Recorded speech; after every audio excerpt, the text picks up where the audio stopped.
ଜୟ ଜଗନ୍ନାଥ। ଆଜି ଆମେ ଜାଣିବା କଳି ଯୁଗରେ ଅଜ୍ଞାନ ଅନ୍ଧକାରରୁ ବଞ୍ଚିବା କିପରି। ଆସନ୍ତୁ ଜାଣିବା।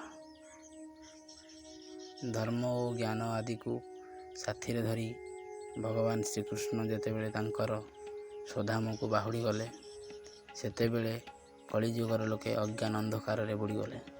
ସେହିମାନଙ୍କୁ ଜ୍ଞାନ ପ୍ରଦାନ କରିବା ପାଇଁ ଏହି ଭାଗବତ ପୁରାଣ ରୂପୀ ସୂର୍ଯ୍ୟ ଉଦିତ ହୋଇଥିଲା।